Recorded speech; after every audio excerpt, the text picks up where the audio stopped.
about real estate. We are streaming on X, Facebook, and YouTube Live, and we will be talking past you guys at the camera over there. Thank you for joining us. This is also day 300 and I don't know, fucking 9 of my living experiment. Thanks for joining me. Peace out. All right.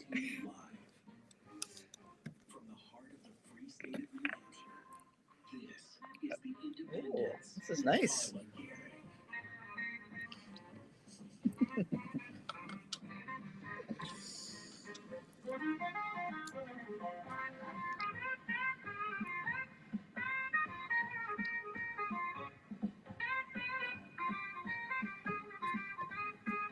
And now, here's your host, Carla Gericke. Hey guys, and welcome to The Independence. Thank you for joining me today. As you guys can see, I have my co-host Dominic here with me. Hi. How you doing? Great to be back. I'm doing really well. Great. Thanks for joining us. I feel like with that new intro, like I want to do a little shimmy before we get started. It was very jazzy. I liked it. Yeah. Very different feel than the old one. Yeah. Trying new things, how it goes. But one of the regular things we're going to be doing here on the show is having Dominic on, sometimes Mark Warden, sometimes Matthew Ping. We are all together working at either Porcupine Real Estate or at Ledgeview Commercial. Ledgeview is technically our broker, blah, blah, blah. And the reason I want to bring you guys on here is to help people understand better what is constantly happening in the New Hampshire real estate market, because, of course, this is going out on various platforms, but also to our brethren here in Manchester. And, folks should know what's happening in their backyards and what's up. So we are going to take a deep dive, as we usually do. Yeah. Into what's happening in the real estate market. And the New Hampshire market is very different than the rest of the country as well. So it's a unique market. Just to kind of dive into some stats here, the national home sales virtually stayed the same from last month to this month. Whereas in New Hampshire, we are still actually up over last year. So single family homes are up almost 12% over last year. Yep. And condos are up 10% over last year, whereas the national average is only 0.2%. And, there are various reasons for that. Some of it is, of course, that we have a housing shortage, right? Everyone is talking about this, 90,000 units too little for the state's needs and all of that. What might be other things that just make New Hampshire attractive? And you're allowed to say the Free State. Sure. Project. I mean, there's a variety of different things. I think the biggest one is it's a very desirable state to be in. I mean, especially up in the New England area. New Hampshire has so many benefits that other states don't. No sales tax, no income tax. The price of homes is relatively high comparatively. Like if you look at homes in Vermont or in Maine, they typically are a little bit less expensive, but you don't have those benefits of the no sales tax, no income tax. And that's a big deal. And of course, now it's no sales tax, no income tax, also no interest and dividends tax starting in 2026. And then just also like really awesome place to live, right? New Hampshire often and frequently and most often shows up as a best quality of life, best place to live. There was a recent study that came out that actually said it is the best place in the United States to raise a family. So, it's that quality of living thing. And I'm going to put out a plug for the Four Seasons too, to be honest. I completely agree with that. I think it is, unlike Vermont, especially, we have, you're literally never a half hour from something, whether it be the coast or the mountains or, a hike in the woods or any city or whatever it could be. Like you're a half hour to 45 minutes away from basically everything. So one of the games I like to play with myself is, imagine if New Hampshire was its own country, right? We're not calling this the independence for nothing, folks. But imagine New Hampshire was its own country, right? And I love that idea because it sort of gives you a flavor of you could probably find almost everything you wanted here, right? I would agree with that. I was thinking, it might be a fun game, and maybe we'll make this a game for the new year or something where you could put like stuff in a hat and pull it out and be like, oh, could we find this here, right? Everything from, let's say, oh, a zip lining experience, right? Which you could, of course, skiing, we have the winter sports, we have the summer sports, there's ice skating in winter, but there's, uh, you know, skiing, water skiing in summer, Sure. all of those kinds of things. So I was thinking maybe we'll make that a challenge and we ask folks back home, maybe you can send us suggestions and be like, see if you can find this. I remember when I first moved here, because I came from Western New York, I saw scuba shops, and I'm like, why would there be scuba shops up here? And I forgot, like, the coast is right there, so people literally go scuba diving. I mean, it's not as popular as it is down in, Florida Keys or something like that, but it's still an option. Well, it's an option, and actually, so I'm glad you mentioned that because I read about a scuba dive in Lake. I think it was Lake Winnipesaukee, but it was one of the lakes that actually had sunken boats at the bottom, and so it's a scuba experience. That's really interesting. Right, to Yeah. go do it. So again, back to that sort of idea of if we were our own little country, we need more nuclear power to make that a reality. But you could find all these wonderful things. So really the ultimate plug is New Hampshire as a destination is very attractive. And I think we're still reasonably priced for what it has to offer. So let's talk about those prices. Yeah. So again, we're looking at the median sales prices. This doesn't take into account where you are in the state because that definitely factors in quite a bit. But the single family homes our average price right now is $535,000. And I remember, like, again, coming from Western New York, I never thought I would live in a house that was anywhere near that price. Those were the mansions when I was Right. growing up, But that is like your standard 3-bedroom, 2-bathroom house is 535, and the days on market right now is hovering right around that 28 days. Okay. And so that is actually extended a little bit, or That's where it was last month, Okay. and it's up from last year, definitely. Okay. But in general, this year it stayed about that 28 to 30 days. And so that also still means I definitely am seeing, and I'm sure you're seeing this too, that we are seeing some movement on pricing. Mhm. It does feel like, I'm seeing better offers on pricing and sort of, in the inbox, it's like, hey, what are the words they use? Price correction Pri- or improvements. Price improvement. Price That improvement, that was the one that struck me this week because I thought, oh, that's clever wording, right? But price improvements. So we are seeing this time of year things start to shift a little bit. Very So much. what does that look like? Yeah, we're also seeing not only price corrections or improvements or whatever we want to say, but we're also seeing a lot of incentive for buyers. So point buy downs, I'm seeing a lot more. So they're offering money at closing to help the person's interest rates come down, which opens you up to a whole different category of buyer. Because if you can't afford, a $600,000 house because the interest rate would be too high, if the seller is offering $10,000 in credit to buy down your point, then it puts a whole nother category of buyer into that program. So That is really great to hear. Yeah. Yep. let's see, that's closing cost assistance. I'm seeing a lot more, or credit towards specific projects. So like if somebody has a house that needs, they want during a home inspection, they've said that they need new windows or something like that. Sometimes we're seeing things that say like $10,000 credit towards window purchase or something like that. So really for folks back home or for a buyer, let's say we'll do this from a buyer perspective. So maybe if you're looking at a $600,000 home, that makes it, as you were saying, makes it available to someone who might not. So how would a buyer go about looking for those opportunities? A lot of times, like if we set you up a search, if there's a specific keyword that you're looking for, we can include it in your search parameters. I do also, I tend not to do that unless it's something specific like Bitcoin. I've done searches like that before, or crypto or cryptocurrency or something like that.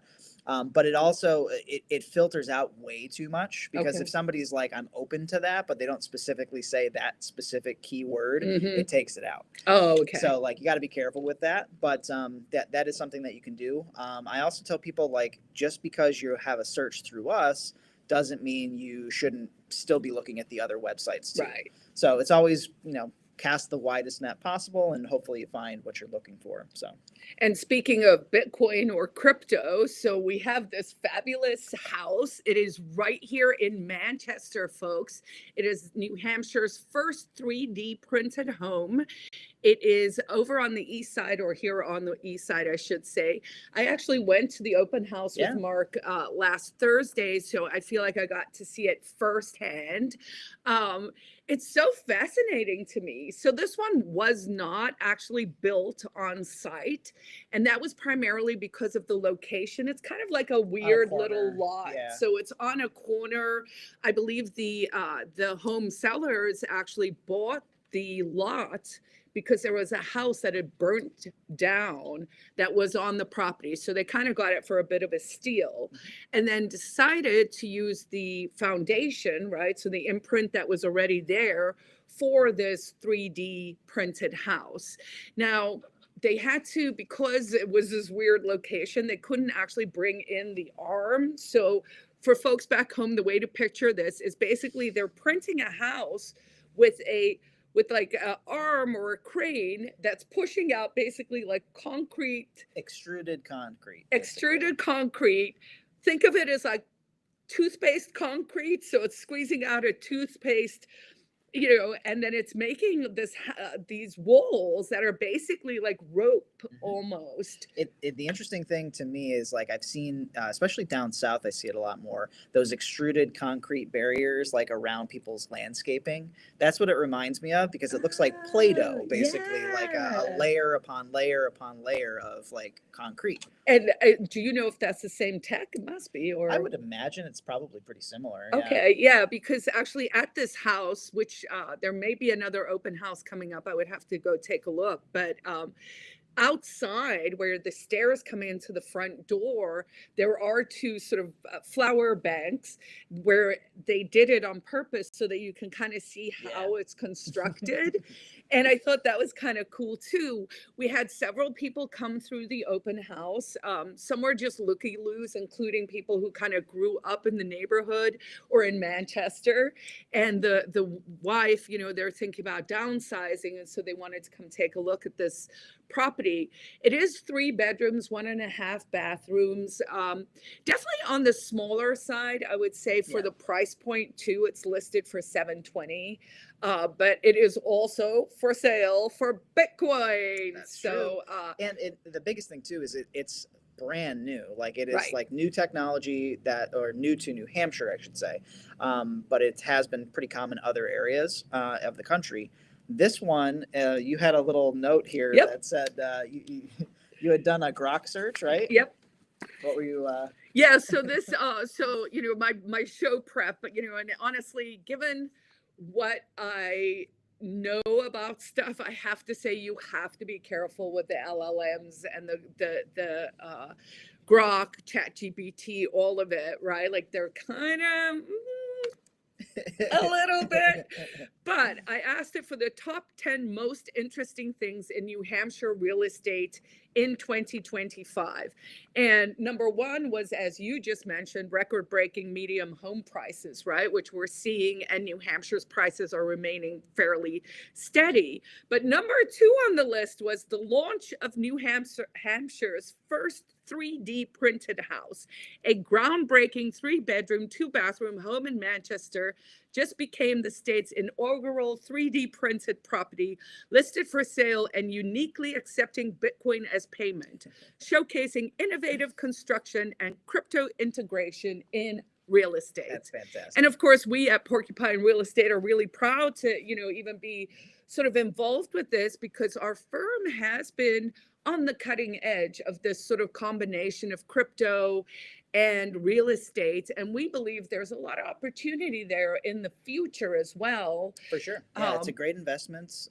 Again, not official advice for anybody as far as buying crypto or anything, but it's just another way to diversify your holdings. And the way it's been going lately, it seems like it's a pretty solid bet. So it's interesting because, of course, the market is doing this right now. Yeah. So I don't necessarily personally follow the prices day by day, but my feed on X specifically will tell you, just because you see people panicking or, it dropped and there was a crypto correction.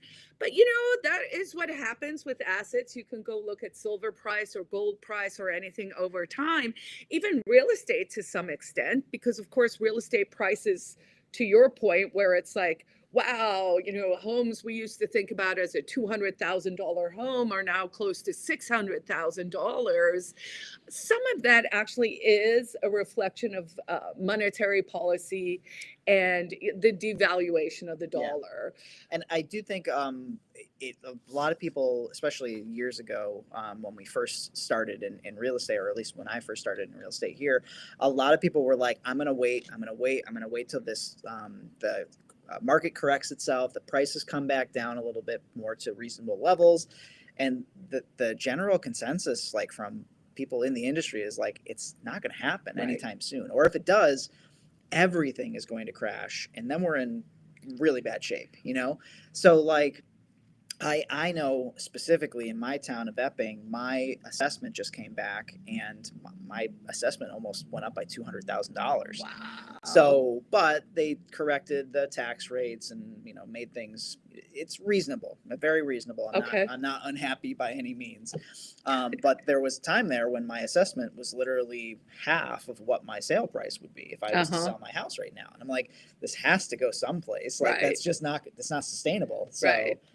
Yeah. And so for folks who maybe don't understand the New Hampshire market, basically in towns, how it works is you assess your house, and we have, we don't have, as we said at the start of the show, sales tax, income tax, interest and dividends tax, but we do have property taxes because you do have to pay for government somehow. I'd love to see the transition ultimately occur to pure vice and use taxes, right? Like that, I think that is the fairest way to fund the government.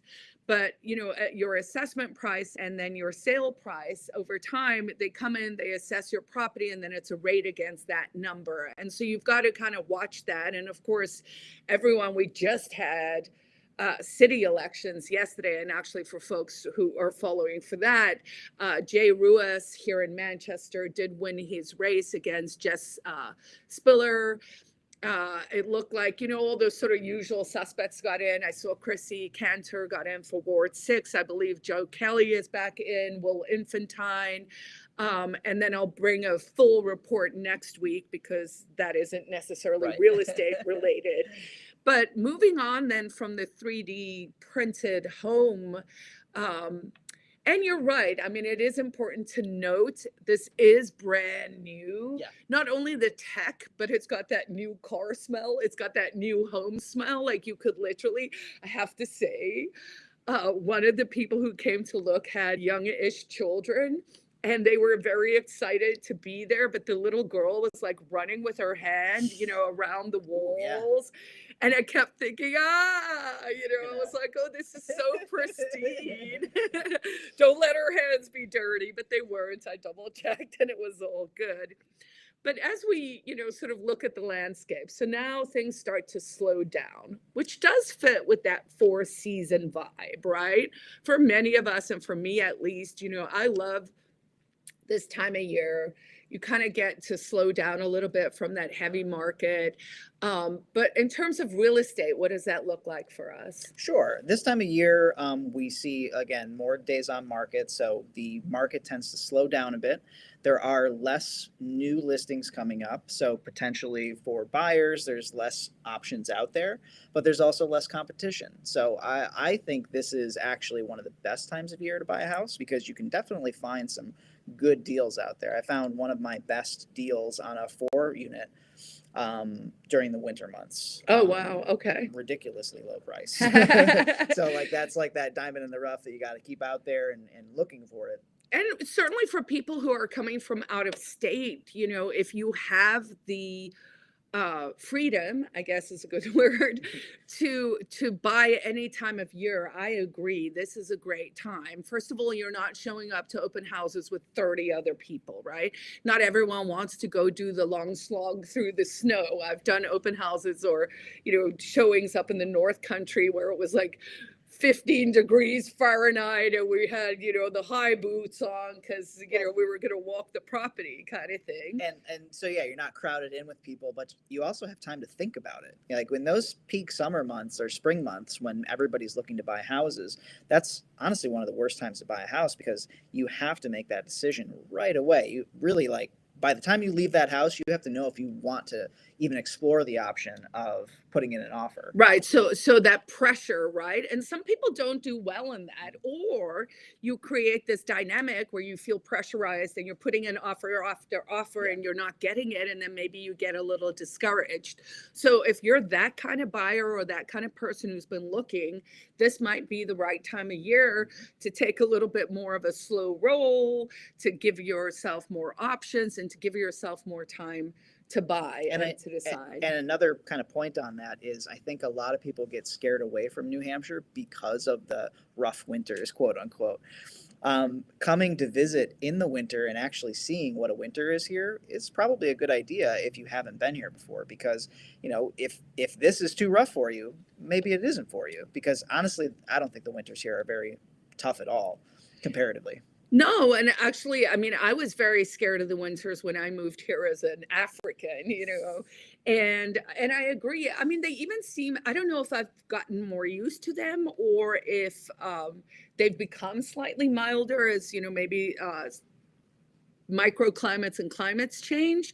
But yeah, it's worth coming in the winter. And places like Hampton and some of these seasonal sea coasty or lakes regions, because of course a lot of people own second properties in New Hampshire. And so there's also this soft rental market that sort of opens up or blooms. And so if you're from out of state and you're looking for maybe a halfway house attempt, right, can come rent. I know several folks who own like hotel kind of setups in Hampton Beach, and during the winter months, you can rent a hotel room for like pennies on the dollar. Oh, basically. really? Oh, Even yeah. in motels and hotels as well. And then, of course, apartments as well. Yep. And I don't know if you saw this, but they're talking about tearing down the Hampton Ballroom I did see this, yeah. and putting up like a massive casino. And I was at two minds because I guess the next planning meeting is tonight. But I thought, so they're saying like 99 high-end condos. And I was like, oh, maybe we start to sell some of those. But also like 290, I think, or 300 rooms. And then the casino itself. And I thought, I would kind of like that because we could start to do bigger conferences here, Sure. right? Because, like I talked to Freedom Fest, for example, who do their event in Las Vegas typically, and then they take it on the road every other year. And they were like, well, there's really nowhere in New Hampshire we could do it. So they would have to do it in Boston, which seems like an insult to New Hampshire. And I thought, okay, this might be 5 years down the line, but it might be cool to see something as an anchor in that area that just kind of takes it from. And that's only what, an hour from Boston anyway, so that's it's not close. Yeah. And I mean, I don't want to say like Hampton is a seedy boardwalk, but it's got a little long on the tooth vibes for parts of it. So I think if you're going to that area, you're expecting that, and that's part of the charm of it. It's like Coney Island, but worse. But actually, I think it's a little better. But yeah, that would be something to look out for. What else, like in terms of the seasonal slowdown? It's a good time. We have to, as real estate agents, we have to keep up on our trainings. So this is a great time for us to look at getting our licenses renewed, keeping up on trainings. So I know that there's a great VA class being taught by one of the lenders that we use a lot. next week on Thursday. I was going to ask you if you wanted to come Okay. with me. But it's a great class. I learned a ton from it. So I'm planning on doing that one. I actually just got my license renewed. I just filed all the paperwork yesterday. Okay, I had to do that at the start of the yeah. year. And then there's a lot of other options that we have too. This time of year I get ready to start looking at more public outreach things. I know you're way busier in our community than I definitely am. But when I start to slow down here, this is when I'm like, okay, it's Monday. Let me take a look at the calendar and see what's out there and see if there's an event or two that I can go talk to some people and that kind of thing. And network. I mean, a huge part of our jobs really is kind of your network, who who knows of someone, oh, this person's looking, oh, this and that and whatever. So if you're watching this back home and you want to get in on stuff, give us a ring a ding ding. What else do you have on your list? Did we cover everything? Let's see. Oh, and then just my personal stuff, getting ready for winter. So, make sure the chickens are all squared away for the winter months. And why do they lose their feathers this time of year? My poor chickens are so bedraggled really? right Great. now. Mine are babies too. This is the first year, so. So mine molt this time of year, and I assume it's normal because that happened previously, but I was like, this is so sad. They look kind of counterintuitive. Yeah, it feels like it shouldn't. It feels like it should have happened in September, not heading into November. Right now, it's actually getting cold, and they look miserable. I guess I think about my dogs too, and like this is when they grow their next coat. Yep. So you see them all. Trust me, I've been vacuuming. I know. So I think for folks back home, really the news is, there are opportunities out there, as there always are. There's incredible upside, I still think, in New Hampshire, and I believe it'll be that way long term. I mean, we really are looking at the future. I'm so excited. You see someone like Kelly Ayotte and the Republicans talk about nuclear. You look at the food freedom people, they're all talking about 30% of New Hampshire's produce should be grown here by 2030, which I thought was kind of exciting. We do need greenhouses for that, right? Like we need places that make energy cheaper. But what's your pitch to folks back home? Well, I'll just say this is only the second place that I've ever lived as far as location wise. I've lived in a bunch of different towns, but New Hampshire is the only second place that I've lived. And I can't imagine living anywhere else. I've done a lot of traveling, and I think this offers the most to people as far as conveniences, cost of living. I think overall is very reasonable. Everybody is incredibly friendly. You can just sit down and talk to people, and I think that's fantastic, especially in New England because they can be a little standoffish. But yeah, and then as far as real estate goes, do not be afraid of that initial price, because overall, if you can get your foot in the door, I feel like it's a great investment for you. That sounds like great advice. How can folks get a hold of you? You can reach me at porcupinerealestate.com. My email address is dominic@porcupinerealestate.com. Thank you so much. And you can reach me at carla@porcupinerealestate.com as well. You can go to the website. We're always happy to help people have the conversation, set up a cart, help you understand the market better, and then help bring you home. So we have a new website launching relatively soon. Yes, we do. Yeah, it should be exciting. So thanks for joining us. I will be back again next week. And this was Carla and Dominic with The Independents. All right. Thanks, guys. I will see everyone tomorrow.